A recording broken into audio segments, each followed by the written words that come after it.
दरअसल इंडिया के एक बिजनेसमैन है, उनका नाम है गौतम अदानी। वो इस वक्त दुनिया के सेकंड रिचेस्ट बंदे बन गए हैं after Elon Musk. have hit millions of Pakistanis in those marooned areas. Modi ji का वहां रहना बहुत जरूरी था। इनफैक्ट मोदी जी के जाने की वजह से ही प्रोबेबली वह चाइनीज प्रेसिडेंट पहली बार कोरोना से बाहर निकल के आए।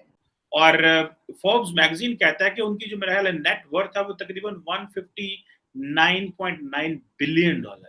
आप एक इजलास में शिरकत कर रहे हैं, एससीओ बड़ा एक अहम ऑर्गेनाइजेशन है, तो एतमाद से जाइए। मोदी जी का अगर आप एड्रेस भी सुने तो उसके अंदर उन्होंने बड़े साफ तौर से बड़ी ग्लोबल पावर की तरह बात करी, कोई छोटी मोटी बात नहीं करी। हमारी इंडस्ट्रियल पावर की बात करी, एज ए मैन्युफैक्चरिंग हब की बात करी। और चाइनीज के सामने बैठ के आप जो है मैन्युफैक्चरिंग हब की बात कर रहे हैं, जहां चाइनीज अपने आप को हब समझता था। क्या है कि आप लोग ढीले ढाले तरीके से चलते भी हैं और लगता है कि मीटिंग में वाकई ऊँग रहे हैं। वो मुफ्ती इस्माइल साहब को भी देखा मैंने। और एक्सेलेंसी, भारत और रशिया के संबंध अनेक गुना बढ़े हैं। हम इन संबंधों को इसलिए भी महत्व देते हैं कि हम एक ऐसे मित्र रहे हैं जो पिछले कई दशकों से हर पल एक दूसरे के साथ रहे हैं।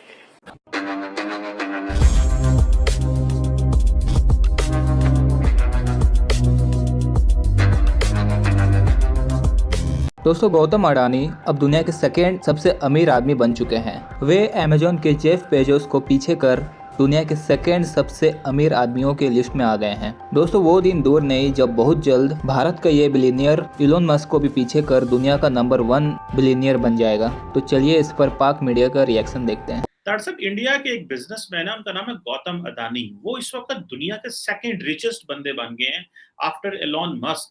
और फोर्ब्स मैगजीन कहता है कि उनकी जो मेरा ख्याल है नेट वर्थ है वो तकरीबन 159.9 बिलियन डॉलर।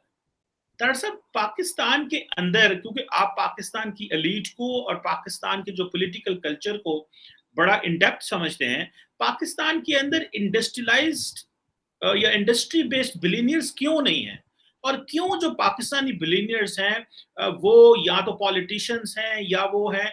आज प्राइम मिनिस्टर मोदी दुनिया को ऑफर कर सकता है कि मेरे पास गौतम अदानी है इन्वेस्ट करने के लिए। एक एक कंपनी जो है वो कहाँ पहुंची हुई है।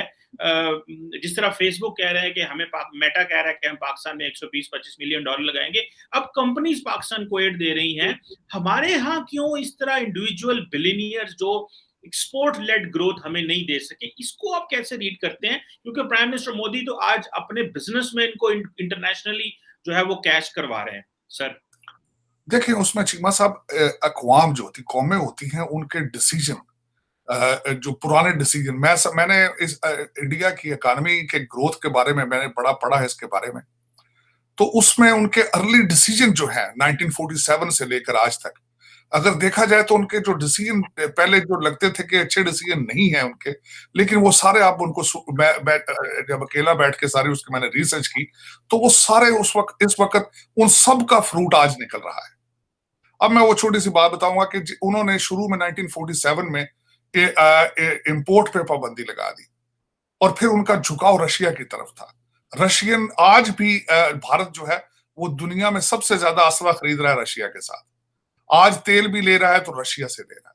तो वो रशिया के रिलेशनशिप क्योंकि नजदीक था रशिया और सोशलिस्ट कम्युनिस्ट माइंडसेट था, तो इंडस्ट्रियल रेवोल्यूशन लाया गया। वहां गाड़ियां अपनी बनाई गई, रेफ्रिजरेटर अपने बनाए गए। ये सारा इंपोर्ट का सिलसिला तो अभी 20 साल 25 साल पहले खोला उन्होंने। फिर उसके बाद उनकी इंटरप्शन नहीं हुई, मार्शल लॉ वहां पे नहीं लगे। उनका जो सबसे बड़ी बात, जिसको जमहूरियत कहते हैं, दुनिया में सबसे बड़ा इंतकाम जमहूरियत होता है, इसको सही तरीके से उन्होंने यूज किया है इस चीज को।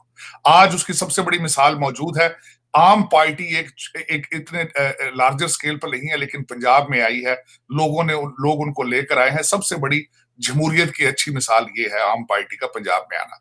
इसका मकसद ये है कि जमहूरियत डेमोक्रेसी इज वर्किंग देयर। अब उसके बाद पाकिस्तान के हवाले से अगर देखा जाए, एक तो हमारी सियासी नशोनुमा नहीं हो सकी जिसका मुजाहरा आज भी आप देख रहे हैं। वजीर आजम के खिलाफ अदम एतमाद आती है तो वो कहता है मैं मुल्क की तबाह कर दूंगा, मुझे क्यों निकाला गया है। और क्योंकि उसको सियासी नशोनुमा नहीं है, कौम की सियासी नशोनुमा नहीं हो सकी, लोग जमहूरियत को समझ ही नहीं सके।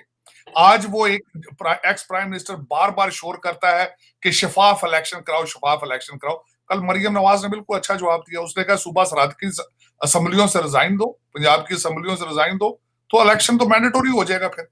लेकिन वो अनोखा लाडला जो है वो कहता है मैं इस्लामाबाद पर हमला करूंगा। अब कल भी उन्होंने अपने जलसे में कहा कि मैं काल दूंगा, काल देने से मुराद यही है कि अटैक ऑन इस्लामाबाद। तो इन वजूहात को, दूसरा मैं आखिरी पॉइंट ये कहना चाहूंगा चीमा साहब, इकॉनमीज हमेशा ग्रो करती हैं जहां लॉ एंड ऑर्डर के हालात बेहतर हो, जहां पॉलिटिकल इंस्टेबिलिटी हो, जहां झगड़े शुरू हो, जहां की अदलिया पे क्वेश्चन मार्क हो, जहां पे आप कहते हैं इन्वेस्टमेंट पाकिस्तान में आए। यहां पे आजकल मुमालिक जो वेस्टर्न सिविलाइजेशन है उनको यही नहीं पता कि बात आपके सियासी सेटअप से करनी है या एस्टेब्लिशमेंट से करनी है। दुनिया आज तक कंफ्यूज्ड है कि आप हुज रनिंग पाकिस्तान, वो इन्वेस्टमेंट कहां से आएगी? अगर आप इन्वेस्टमेंट, आपके पास आज $10 बिलियन हो, आपने कहीं फैक्ट्री लगानी हो, तो आप किस एरिया में लगाना चाहेंगे? आप वहीं लगाना चाहेंगे जहां लॉ एंड ऑर्डर के हालात बेहतर हो, जहां की अदालतें कल को अगर आपके पास हाथ को मसला होता है, आपकी अदालतें आपको इंसाफ देगी। I am coming from Pakistan, where floods have devastated ordinary life over there. Millions of people have been displaced. 1,400 people have been killed, including 400 children. And million houses have been partially or completely damaged. I've been in public life for the last 40 years. I have never seen with my eyes this kind of terrible devastation. It is catastrophic, of proportions unknown to the people of Pakistan, and of course, by extension, to the entire world. We are very grateful to honorable members sitting on this table who have come to our help at this time of dire need, when millions of people are living under open skies. Stagnant water is giving rise to waterborne diseases.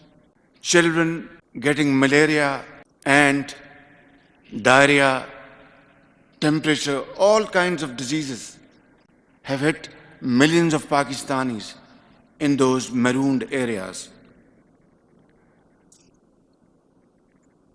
Great faces sitting on this table, which I know personally have been extremely kind